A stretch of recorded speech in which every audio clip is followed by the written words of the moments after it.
নমস্কার বন্ধুরা, আমি উদ্ধব। আপনারা দেখছেন ফিটনেস গার্ডেন। আজকে যে বিষয়বস্তু নিয়ে আলোচনা করব, একটা গুরুত্বপূর্ণ বিষয়বস্তু। সবার কুমড়ো ছোট ছোট হয়ে হলুদ হয়ে পড়ে যাচ্ছে, সবার, প্রত্যেকের। কৃষক বন্ধুদেরও জমির পর জমি, বিঘার পর বিঘা জমিতে চাষ করেছে, তারপরেও কুমড়ো এইটুক এইটুক হয়ে হলুদ হয়ে পড়ে যাচ্ছে। হঠাৎ পাতা হলুদ হয়ে যাচ্ছে। একটা ছোট্ট টবের মধ্যে করা গাছের সাইজ দেখুন, 5.6 ফুট হাইট, আমাকে ছাড়িয়ে গেছে। পাতা কত বড়, টান টান সবুজ, কিভাবে করবেন এটা? তো ফলগুলো হলুদ হয়ে পড়ে যাওয়ার প্রত্যক্ষ কারণ আছে আর পরোক্ষ কারণ আছে, মানে ডিরেক্ট কজ গুলো আছে, ইনডিরেক্ট কজ গুলো আছে। তো প্রত্যক্ষ কারণের মধ্যে একটা বলি সবার প্রথমে, যেটা ডিরেক্ট ফলগুলো হলুদ হয়ে পড়ে যাচ্ছে কেন, তার প্রথম কারণ হচ্ছে প্রত্যক্ষ, সেটা হচ্ছে ফাঙ্গাসের অ্যাটাক। ডিরেক্ট ফাঙ্গাস অ্যাটাক করলে গাছের মধ্যে, তাহলে কিন্তু আপনার ফুলটা ম্যাচিওর হবে না, ফলে পরিণত হবে না, ফল হলেও ফলটা পড়ে যাবে। 1 নম্বর গেল। 2 নম্বর কি গেল? 2 নম্বর গেল পরাগ সংযোগের অভাবে। আমরা কীটনাশক প্রয়োগ করছি, তো প্রচুর পোকামাকড় আসছে না, চলে যাচ্ছে। তো পোকামাকড় যখন আসবে না, তখন অটোমেটিক্যালি পরাগ সংযোগ হবে না। তো পরাগ সংযোগ না হলে কিন্তু ম্যাচিওর হওয়ার পরে হলুদ হয়ে পড়ে যাবে, ম্যাচিওর হবেই না, ম্যাচিওর হওয়ার আগেই হলুদ হয়ে পড়ে যাবে। তা আমাদের কি করতে হবে? আমাদের কিন্তু পরাগ সংযোগ করতে হবে। তো পরাগ সংযোগ করলাম, ছত্রাক থেকে বাঁচবো কি করে? আহ, তার প্রতিকার আমি বলে দেব ভিডিও শেষে। মানে যেমন কারণগুলো বলবো, তার প্রতিকারও বলবো, কিভাবে হলুদ হয়ে পড়ে যাচ্ছে। তো ফাঙ্গাসের অ্যাটাক থেকে হচ্ছে, পরাগ সংযোগের অভাবে হচ্ছে। আরেকটা যেটা হচ্ছে সেটা হচ্ছে, ফলটা হওয়ার পরে একরকম মাছি আসে। ও সেই মাছি, লুক লাইক বলতার মতো আমি দেখিয়ে দিচ্ছি। সেই মাছিটা এসে ফলের মধ্যে বসবে, ফলের 2 ফোঁটা রস খাবে, খাওয়ার পরে চলে যাবে। ওই যে ফুটোটা হয়ে গেল, ওই যে ফুটোটা করে রস খেলো, তার ভেতরে ওর লার্ভাটা রয়ে গেল। সেখান থেকে আপনার কি হবে? ওর ভেতরে, ওর ডিম থেকে বাচ্চা তৈরি হবে, তারপরে ওই ফলটাকে পচিয়ে দেবে। আপনারা পচা ফল কেটে দেখবেন যে ভেতরে ওর মধ্যে লাভা শুটকি, তো মানে ওদের মানে বংশ বিস্তারের জন্য ওদের বাচ্চা কাচ্চা হয়ে রয়েছে পোকাতে। যাই হোক, তো একটা গেল ফাঙ্গাসের অ্যাটাক থেকে, একটা পোকামাকড়ের জন্য হচ্ছে, আরেকটা হচ্ছে পরাগ সংযোগের অভাবে বা পরাগ মিলনের অভাবে কিন্তু হচ্ছে। তো আহ, আর পরোক্ষ যে কারণগুলো হচ্ছে, ইনডাইরেক্ট কারণ, সেটা হচ্ছে জলের জন্য হয়। জল বেশি হলে, টানা বৃষ্টি হলেও এটা হতে পারে। আবার জল যদি কম হয়, গাছ ঝিমিয়ে যায়, তারপরে আপনি জল দেবেন, দেখবেন পাতার সাইড গুলো পুড়ে যাচ্ছে, একটা সময় বাদে হলুদ হয়ে যাবে। আরেকটা কথা, নিচের পাতা হলুদ হবে, তাতে ভয়ের কোনো কারণ নেই। ম্যাচিওর গাছের নিচের পাতা, তার একটা ছোট্ট উদাহরণ দিচ্ছি। এইটা দেখুন, একটা বড় গাছ, এই যে একটা লাউ গাছ, কত সুন্দর লাউ গাছ, কিন্তু এর তলায় দেখুন 2টো পাতা হলুদ হয়ে রয়েছে। এই 2টো পাতা হলুদ, বাদ বাকি কিন্তু সব সবুজ। এটা ভয়ের কারণ নেই, এটা গাছের বয়সের সাথে সাথে ও বৃদ্ধ হয়ে গেছে সেটা। কিন্তু যদি উপরের পাতা হলুদ হয়, তাহলে কিন্তু চিন্তার বিষয়। তাহলে কারণগুলো আমি বলে দিলাম। ফাঙ্গাসের অ্যাটাকে, ইনসেক্টের অ্যাটাকে হচ্ছে, মানে পোকার অ্যাটাকে হচ্ছে। আরেকটা হচ্ছে পরাগ মিলনের অভাবেও কিন্তু হলুদ হচ্ছে। জল বেশি হলে হচ্ছে, জল কম হলে হচ্ছে, বুঝে জল দিতে হবে। আরেকটা, যেটা গাছ খুঁচিয়ে দিলে পাতা হলুদ হওয়ার টাইম দেবে না, গাছ মরেই যাবে। গোড়া খোঁচাবেন না, লতানো কোনো গাছের গোড়া খোঁচাবেন না, আমি হাত জোর করে বলছি। খুঁচিয়ে আবার সার দেন, এটার থেকে দূরে থাকুন। যদি মাটি টাইট হয়ে যায়, হিউমিক অ্যাসিড জলের সাথে গুলে দেন। তো যাই হোক, আমি এবার প্রতিকার গুলো বলি, কি করলে এটা হবে। সবার প্রথমে পরাগ সংযোগ আমি শর্ট ভিডিওতে দিয়েছি, চলুন একবার দেখে আসি পরাগ সংযোগটা, কি করে পরাগ সংযোগ করব। তো বন্ধুরা, ঘড়িতে এখন সকাল 7টা বাজে। 7টা বাজে এই কারণে আসলাম, এর আগেও আসতে পারতাম, কিন্তু তখন মহিলা ফুলটা ফোটে না, এটা পুরুষ ফুল। দেখছেন কুমড়োর পুরুষ ফুল। কেন পুরুষ ফুল? এর তলায় কোনো কুমড়ো নেই, ঠিক আছে? কুমড়ো নেই, এটা পুরুষ ফুল। আর একটাই পুংকেশ্বর চক্র এই ভেতরে রয়েছে। আর মহিলা ফুল বা স্ত্রী ফুল দেখাচ্ছি আপনাদের, দেখুন। এই যে মহিলা ফুল বা স্ত্রী ফুল, যার তলায় কিন্তু এই যে কুমড়োটা রয়েছে, বুঝতে পারলেন? আর এই যে গর্ভকেশরটা দেখুন, 3খানা গর্ভমুণ্ড রয়েছে এখানে, 6খানা গর্ভদণ্ড, 3খানা বেরিয়েছে। এই 3খানা গর্ভদণ্ডের মধ্যে 6খানা গর্ভমুণ্ড আছে। এই গর্ভমুণ্ডের ওপরে আমি কি করব, এই পুংকেশ্বরটাকে টাচ করাবো। এর মধ্যে যে অসংখ্য হলুদ পাউডারের মতো রয়েছে, এই পাউডারটা ওর মধ্যে টাচ হবে। হওয়ার পরে গর্ভমুণ্ডতে টাচ করালে গর্ভদণ্ডের মাধ্যমে ও গর্ভাশয়ে যাবে, আর গর্ভাশয়টা কিন্তু ওই তলায়, ওই গর্ভাশয়টাই পরবর্তীকালে কিন্তু ফলে পরিণত হবে। তো আমি দেখাই, আমি এইভাবে আগে কি করব, এই পাপড়িগুলোকে খুব আস্তে আস্তে ছিঁড়ে দেবো। এর আগে ফুলটা ফোটে না, আপনারা তাড়াহুড়া করবেন না। ফুল যদি না ফোটে মহিলা ফুলটাকে জোরজবরদস্তি খুলে তারপরে সেটা করতে যাবেন না। প্রকৃতির নিয়মে যেভাবে করা হয় সেইভাবে খুললে তারপরেই কিন্তু আপনারা এইটা ব্যবহার করবেন। যেইভাবে আমি দেখাচ্ছি ধীরে ধীরে এই খুলব, খোলার পরে আমি তলায় একটুখানি পাপড়ি রেখে দিচ্ছি, ওর মধ্যে অনেকটা রেণু আছে তাই।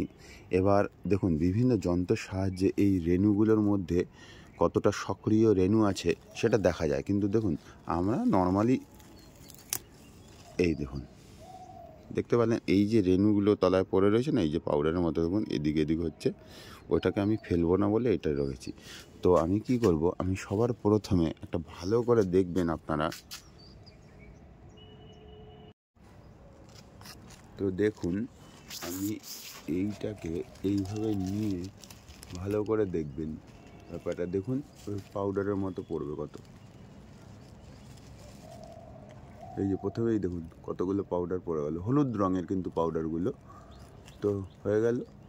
এইবার আরেকটা কাজ করবো, এই প্রথমে পাউডারটা ঝেড়ের মধ্যে ফেলে দিলাম, বুঝতে পারছেন কীরকম ছিল? প্রথমে ছিল কীরকম, প্রথমে ছিল এই রকম পুরো ফ্রেশ, বুঝতে পারলেন? তারপরে কি হলো, তারপরে দেখুন কতগুলো রেণু পড়লো এর মধ্যে, ওই যে, বুঝতে পারলেন? এইবার আমি দেখাচ্ছি আরেকটা জিনিস, সেটা হচ্ছে এই যে এইটা, এই বাদবাকি এই পাপড়িগুলোকে আমি হালকা হাতে এই ভেঙে দেব, ভেঙে দিলাম। ভেঙে দিয়ে এইবার ভালো করে দেখবেন, এবার কি করছি আমি এর মধ্যে টাচ করিয়ে দেব।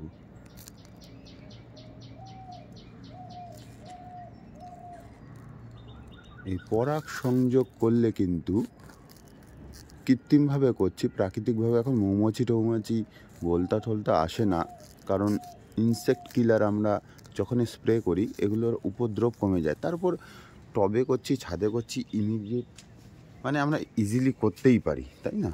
আরেকটা আমি দেখাচ্ছি, এই যে একটা মহিলা ফুল দেখুন, এর তলায় রয়েছে এই যে কুমড়ো, বুঝতে পারছেন? এই যে কুমড়োটা রয়েছে স্ত্রী ফুল। এবার কি করব, আমরা আরেকটা পুরুষ ফুল নিয়ে নেব যার তলায় কুমড়ো নেই, এই যে আরেকটা, ঠিক আছে? এটাকেও আমরা নিয়ে নিলাম, এইভাবে ইজিলি ভেঙে নিলাম। ভাঙার পরে কি করব, সেম কেস করব, কারণ একটা ফুল দিয়ে একটাকে করলাম।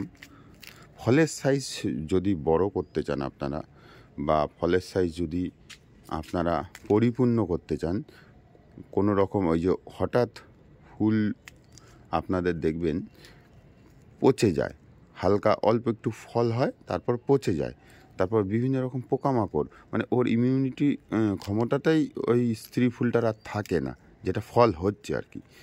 তো এইটা করে দিলে কি হয়, ও প্রাকৃতিকভাবে ও নিজের মধ্যে ওর ইমিউনিটি পাওয়ারটা খুব ভালো হবে, আর ফলের সাইজ ভালো হবে, রোগ পোকামাকড় প্রথমে থাকবে না। এই যে রেণুগুলো যে পড়ে গেল ছেঁড়ার সময়, সেই রেণুগুলো প্রথমে আমি এর মধ্যে ঢেলে দিলাম, এই দেখুন হলো।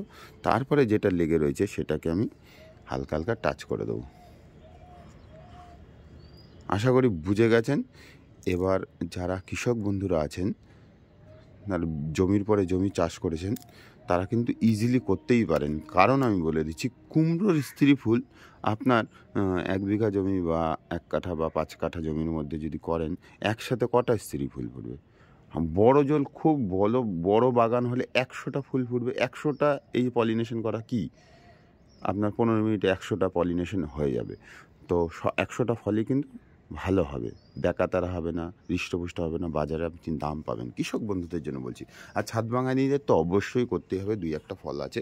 তো এই যে পলিনেশন করলাম আমি, এই পুঙ্কেশ্বর চক্রের রেণুগুলোকে আমি এই গর্ভকেশ্বরের মধ্যে করে দিলাম, মাখিয়ে দিলাম। এরপরে কি হবে, এই রেণুগুলো এই গর্ভাশয়ে চলে যাবে, আর গর্ভাশয়টাই কিন্তু পরবর্তীকালে ফলে পরিণত হয়, ওই যে ফলটা। তো এর একটা ছোট্টখাট্ট একটা রেজাল্ট দেখাই। আমি এর আগে করা হয়েছিল, দেখুন ছোট, মাত্র 4 দিনে এই অবস্থা, মাত্র 4 দিনে কত বড় ফল দেখুন, বুঝতে পারলেন? তো এইরকম কিন্তু অবশ্যই আপনাদের করতেই হবে, মাস্ট মাস্ট আপনাদের করতেই হবে যদি আপনারা ভালো ফল চান, নইলে কিন্তু ফল ভালো হবে না। তো চলে আসলাম ভিডিওতে আবার। পরাগ সংযোগ দেখলেন। এইবার হচ্ছে এই পরাগ সংযোগের বা পরাগ মিলনটা যদি আমরা কৃত্রিম উপায়ে করিয়ে ফেলি, তাহলে কিন্তু ফলটা ম্যাচিওর হবে। সেই ফলে কিন্তু রোগ প্রতিরোধক ক্ষমতা অনেক বেশি থাকবে, পোকা আসলেও অত বেশি ক্ষতি করতে পারবে না। কিন্তু পোকাটাকে আমার আটকাতে হবে, তার জন্য কি করতে হবে, যে কোনো ফাঙ্গিসাইড আপনারা সপ্তাহে একদিন পাতলা জলে গুলে স্প্রে করলে কিন্তু ফাঙ্গাস অ্যাটাক হবে না। যে কোনো ফাঙ্গিসাইড, তো ফাঙ্গাস থেকে বাঁচলেন। আর পোকা থেকে বাঁচার জন্য যে কোনো ইনসেকটিসাইড, যে কোনো আপনার বাড়িতে এখন এই মুহূর্তে দাঁড়িয়ে যা পোকা মারার ওষুধ আছে। কিন্তু আমার কাছে যদি বলেন, কমেন্ট করেন যে ভাই তুমি কি ইউজ করো, আমি বলবো আমি একবার দিই এক সপ্তাহে কাকা, আর এক সপ্তাহে নিম তেল। কখন দিই? বিকেল 5টার পরে। একদিন কাকা, তারপরের সপ্তাহে মানে সপ্তাহে একদিন করে আমি পোকা মারার ওষুধ দিই, কাকা দিই আর নিম তেল দিই। এই দুটো আমি ইউজ করি ঘুরিয়ে পেঁচিয়ে। দেখুন গাছে কোনো পোকামাকড় নেই, কোনো রোগ ব্যাধি নেই। কাছে আসলে বুঝতে পারবেন পাতার সাইজ কত বড় বড়, একদম টান টান। ঠিক আছে? তো এইবার হ্যাঁ, পোকামার আসে না। কিন্তু তারপরে ফল হলে কি হবে, ফল হলে কিন্তু পোকা চলে আসে। সেই পোকাটা কিরকম পোকা তবু আমি দেখাচ্ছি, এখানে একটা পড়ে রয়েছে। এই পোকাটা কিন্তু আসে, এই পোকাটা আসে, এই পোকাটা কিন্তু আসে। এই পোকাটা এসে কিন্তু ফলের মধ্যে বসবে, দু ফোঁটা রস খাবে, ফলটা পচে যাবে। এটাকে আটকানোর জন্য আমরা একটা ট্র্যাপ ইউজ করছি। তাহলে আমার গাছটা অর্গানিকই রয়ে গেল। আমি ইনঅর্গানিক ইনডিরেক্টলি ব্যবহার করছি, মাথায় রাখবেন। ইনঅর্গানিক কেমিক্যাল, কিন্তু আমি এই যে এগুলো পাওয়া যাচ্ছে, ট্র্যাপ বলে পাওয়া যাচ্ছে। এটার সিস্টেম আমি শর্ট ভিডিওতে দিয়ে দেবো কালকে, ওটা একবার দেখে নেবেন। তো এইটার ভিতরে কিন্তু এই পোকাগুলো আমি খুলে দেখাচ্ছি, কতগুলো এই পোকা চলে এসছে। না হলে কিন্তু আমার কুমড়োটা নষ্ট হয়ে যেত। দেখুন এইখানটা আসুন, এবার দেখতে পারবেন। এর মধ্যেই আমি ঢালি, দেখুন এতগুলো হয়েছে। এতগুলো পোকা যদি এই ছোট্ট কুমড়োটার রস খায়, দেখুন কাছে আসুন কুমড়োটা, এই যে এই ছোট্ট কুমড়োটার রস খায়, তাহলে ভাবুন যে এটা কি বাঁচবে? এটা রেডি হবে? হবে না কোনোদিন। তাই এটাকে বাঁচানোর জন্য আমি আমি যেহেতু অর্গানিক ভাবে করছি, তা আমি কেমিক্যাল দেবো না। কিন্তু এটা কিন্তু কেমিক্যাল, এটা আমি দূরে রেখে দিচ্ছি, জাস্ট পোকা আসবে, এর আকর্ষণে এই পোকাগুলো মরে। এটা কিন্তু আপনারা ব্যবহার করতে পারেন, এটা হচ্ছে খুব ভালো একটা প্রতিকার বলে দিলাম আপনাদের। ট্র্যাপ ইউজ করবেন। আমি দেখুন এই লাউ গাছেও করে রেখেছি, এই লাউটা আমার নষ্ট যাতে না হয়। এই দেখুন এইভাবে লণ্ঠনের মতো ঝুলিয়ে রেখে দেবেন। এই যে এর মধ্যেও পড়েছে দেখুন, আজকে সকালবেলা বসিয়েছি, দেখুন কত পোকা চলে এসেছে। এটাকে বসে এখান থেকে রস খাবে, এটা হলুদ হয়ে পড়ে যাবে। তো যাই হোক, এই গেল প্রতিকার। তাহলে আবার বলছি কারণগুলো। কারণ হচ্ছে ফাঙ্গাসে অ্যাটাকে হলুদ হবে গাছ, আর আপনার ফলটাও হলুদ হয়ে যাবে। ইনসেক্টের ফলে হবে, মানে পোকার জন্য। আর জল বেশি হলে হবে, আবার জল কম হলে হবে। এই গেল এই কারণ। এই আমি বাস্তব অভিজ্ঞতা থেকে, আমার নিজের চাষ থেকে আমি এই যে রেজাল্ট দেখিয়ে আপনাদের এই ভিডিওটা করলাম। তো আর প্রতিকার বলে দিচ্ছি, আপনারা সপ্তাহে একদিন পোকা মারার ওষুধ দেবেন। তার পরের দিন মানে ওই ওই দিনটার পরের দিন আপনারা ফাঙ্গিসাইড ইউজ করবেন, যে কোনো ফাঙ্গিসাইড আপনারা ব্যবহার করবেন। এবার আমি অর্গানিক ভালোবাসি, তাই অর্গানিক ফাঙ্গিসাইড ইউজ করি। আপনারা ইনঅর্গানিক যা আছে, সাপ পাউডার দিলেও হবে, চলবে, ভালো, সবই ভালো, মানে কিন্তু দিতে হবে। ঘরে আছে দেবেন না, এটা করবেন না, তাহলে কিন্তু কুমড়ো গাছ খুব সেনসিটিভ গাছ। এবার সবার অ্যাটাক, একটা সুস্থ গাছ যখনই আপনি করতে মানে পারবেন, তখন ভাববেন সে তার অনেক শত্রু, তাকে মানে মৃত্যুর পথে দেওয়ার জন্য প্রচুর শত্রু আছে। তাই সুস্থ গাছকে বাঁচিয়ে রাখা আপনার দায়িত্ব, শুধু করলে হবে না, সঠিকভাবে ফলনটা নেওয়া আপনার হচ্ছে দায়িত্ব। তো ভিডিওটা কেমন লাগলো অবশ্যই কিন্তু কমেন্টে জানাতে হবে। ভালো থাকবেন, সুস্থ থাকবেন, দেখতে থাকবেন ফিটনেস গার্ডেন। ধন্যবাদ।